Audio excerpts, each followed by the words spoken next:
Bonjour à tous et à toutes, bienvenue dans une nouvelle session de questions et réponses.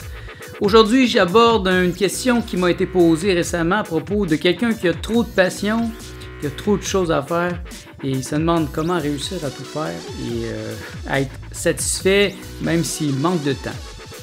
Donc, puisque ça vous intéresse, demeurez à l'écoute.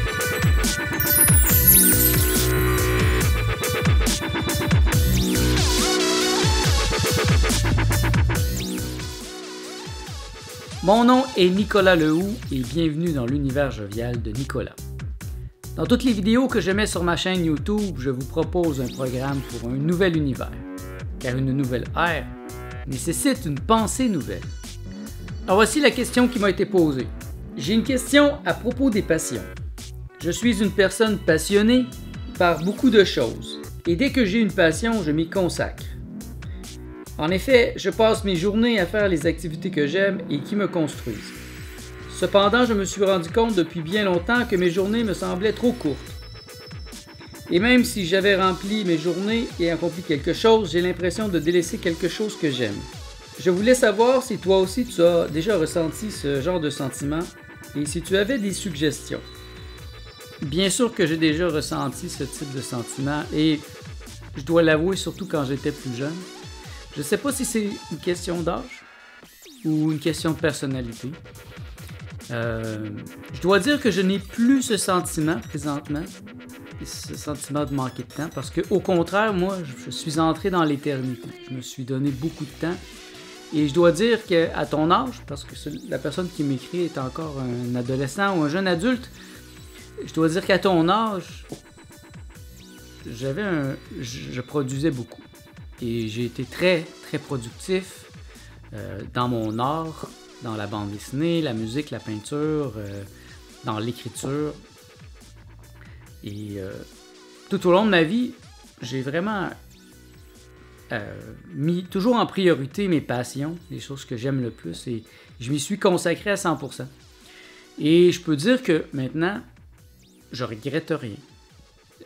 Vous connaissez certainement plein de gens qui se disent « Ah, j'aurais dû faire ci, j'aurais dû faire ça. » Et là, ils ressassent le passé, et ils sont un peu tristes ou insatisfaits. Eh bien, moi, je n'ai pas ce sentiment. J'ai vraiment l'impression d'avoir fait le maximum que je pouvais avec la situation qui m'était donnée à chaque instant.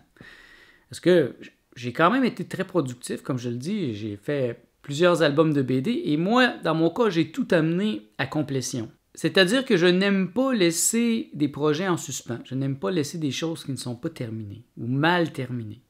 Et donc, moi, je m'applique en tout à terminer ce que j'entreprends.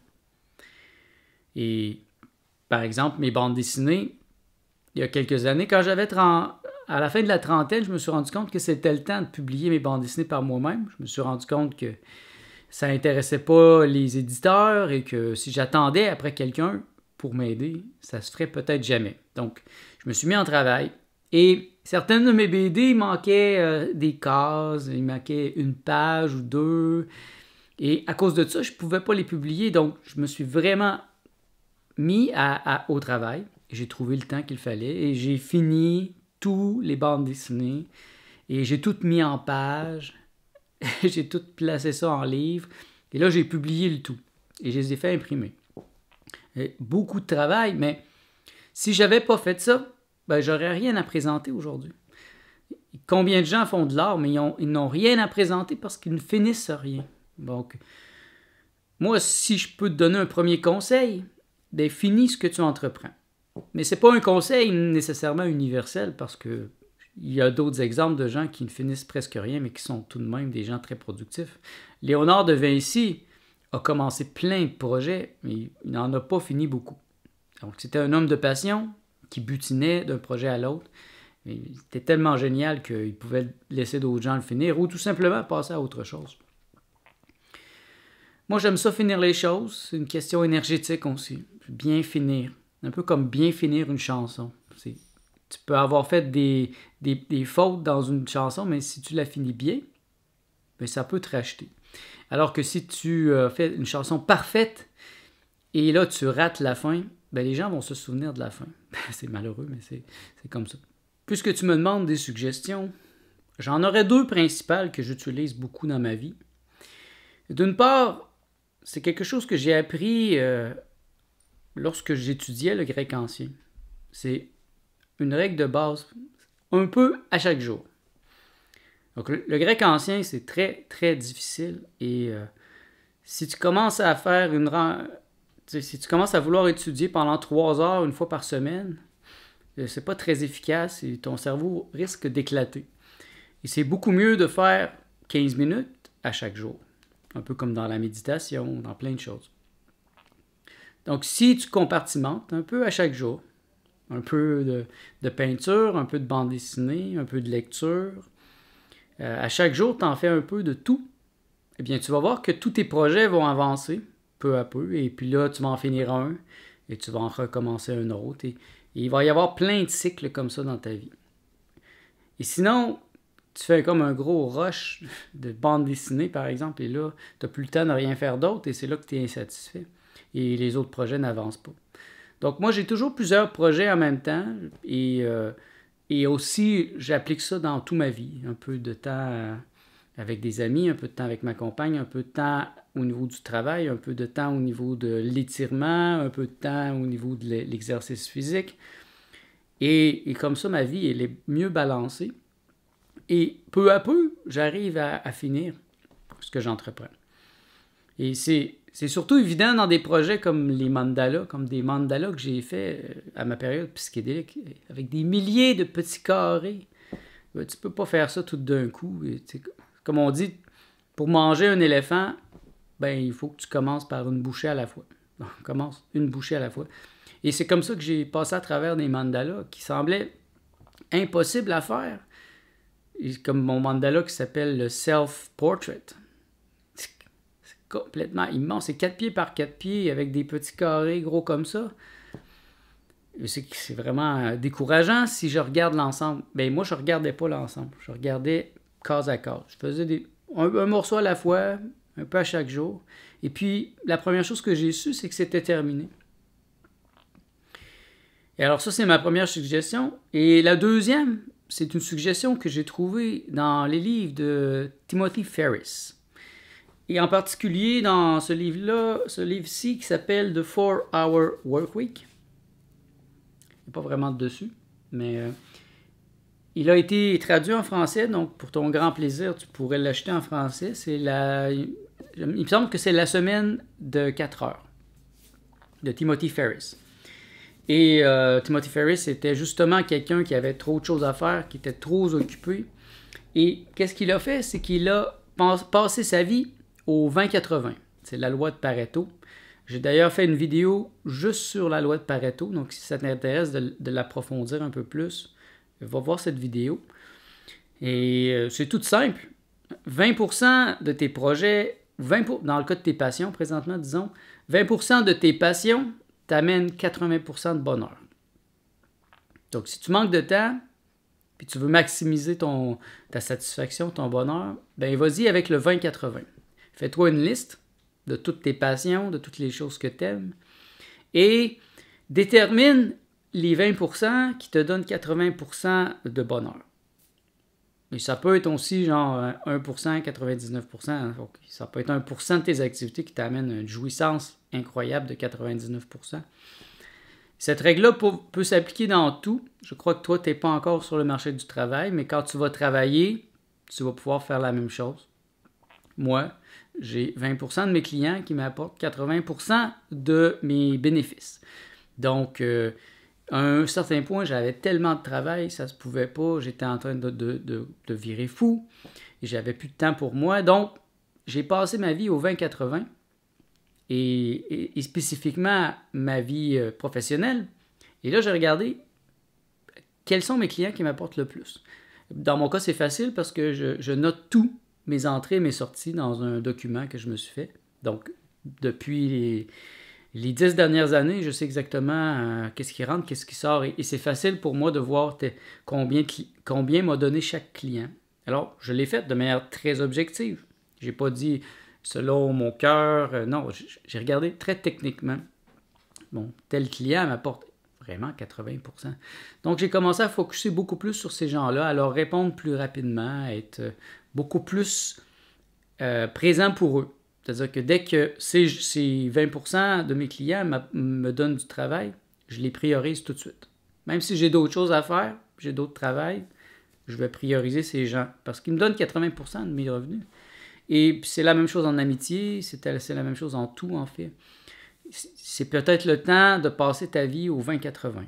Et tu peux le faire régulièrement. Ça va t'obliger à garder le 20% des choses qui apportent le plus dans tes passions. Et si c'est des vraies passions, de toute façon, ils vont toujours être là. Alors moi, j'avais pas vraiment la passion d'écrire quand j'étais adolescent. J'avais vraiment la passion de la bande dessinée. Donc j'ai fait beaucoup de bandes dessinées. Et là, peu à peu, j'ai découvert que je pouvais faire de la peinture. Alors j'ai intégré la peinture. Et j'ai fait les deux en parallèle. Et les deux m'aidaient vraiment ils s'interpénétraient. Et quand je suis arrivé à Montréal, j'ai dessiné comme un fou. Je dessinais tout le temps. Et là, je me suis rendu compte que je m'isolais, que j'étais seul, parce qu'un dessinateur, c'est pas très sexy. Un dessinateur dans un parc, là, c'est très introverti. Alors, j'ai acheté une guitare sèche et j'ai commencé à jouer de la musique, à jouer comme un chansonnier. Et là, je me suis fait des amis, j'ai rencontré des femmes. Et ça m'a amené à écrire des pièces de théâtre. Et en parallèle, j'ai continué à faire de la bande dessinée. Mais dans mes bandes dessinées, j'ai intégré le fait que je jouais de la musique, donc je me dessinais en train de faire de la musique.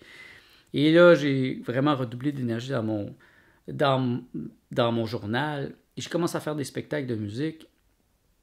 Et le personnage que j'avais créé pour mes spectacles de musique, je l'intégrais aussi dans mes bandes dessinées. Et tout était intégré.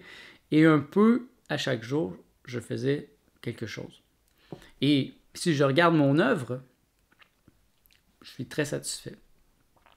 Et je suis conscient que je suis très différent de la majorité. Parce que la majorité des gens ne finissent rien ou ça demeure au niveau des idées. Donc les livres que j'ai écrits, je les ai finis, je les ai fait corriger, je les ai fait double corriger.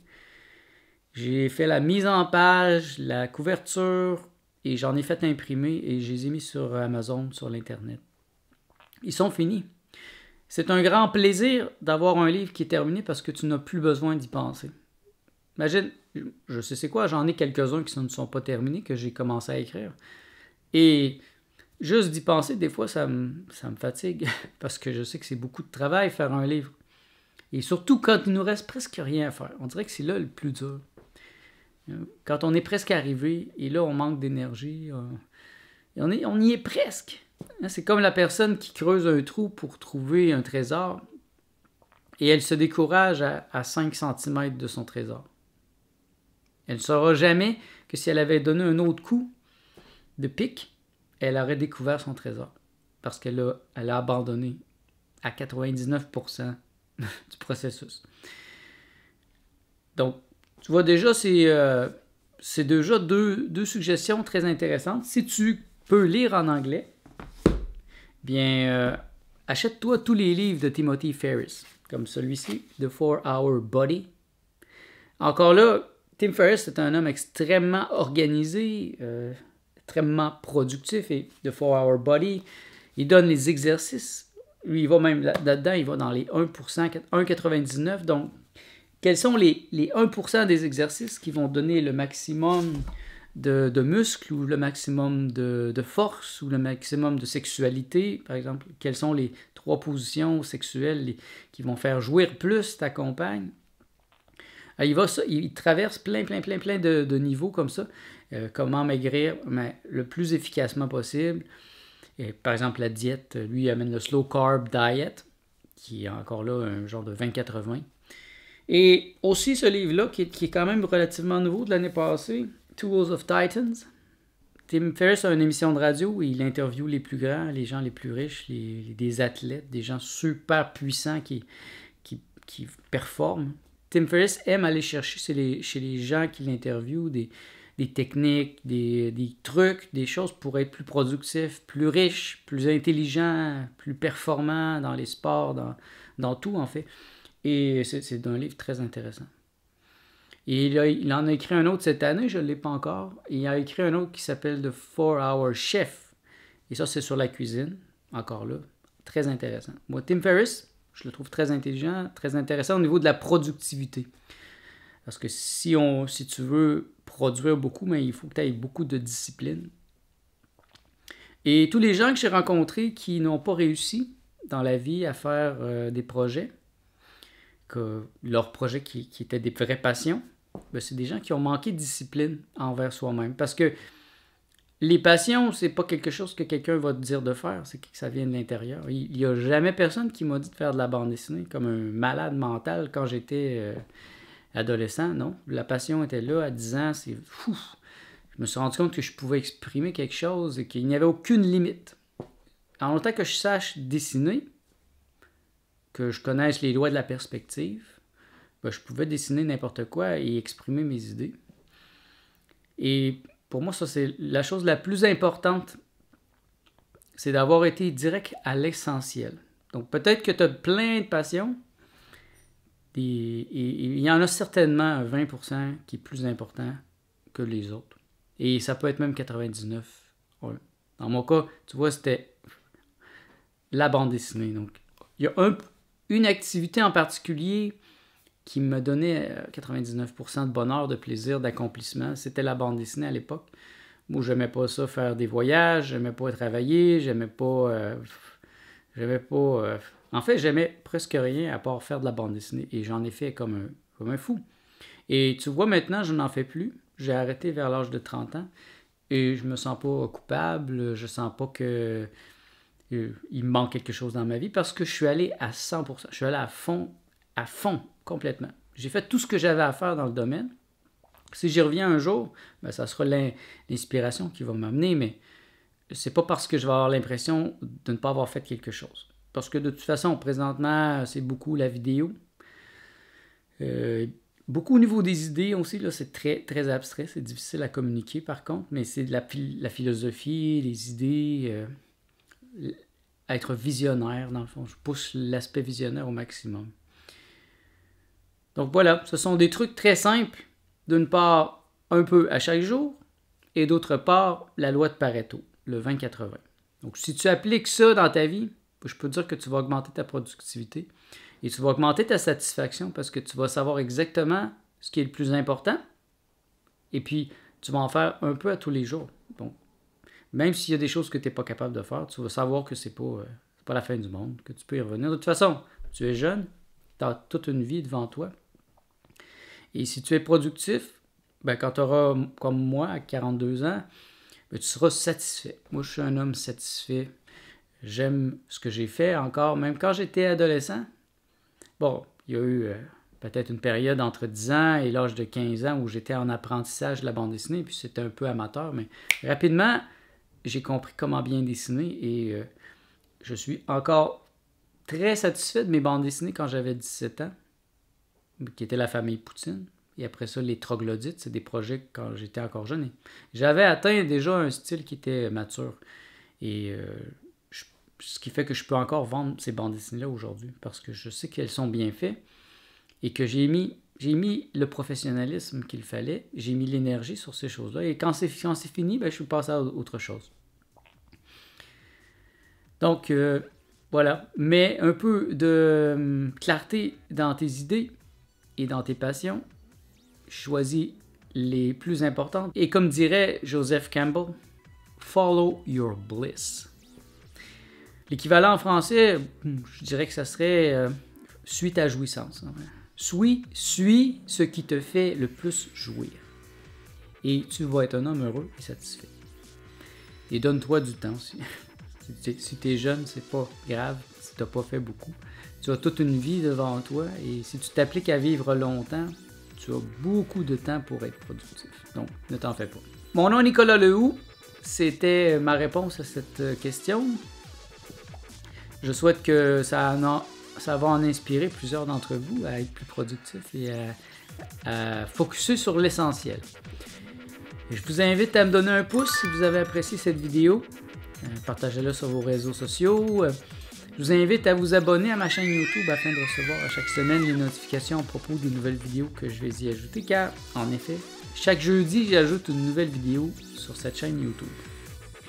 Et aussi, je vous invite à aller voir mon vlog le vlog de Nicolas de Montréal, où là, je vlog presque tous les jours présentement. Donc, vous allez voir ma vie. Vous allez voir comment j'applique ce que je viens de vous dire dans ma vie de tous les jours. Comment je fais pour être satisfait et ne pas avoir l'impression de perdre mon temps. Merci d'être à l'écoute. Je vous souhaite tout le bien que vous pensez de moi.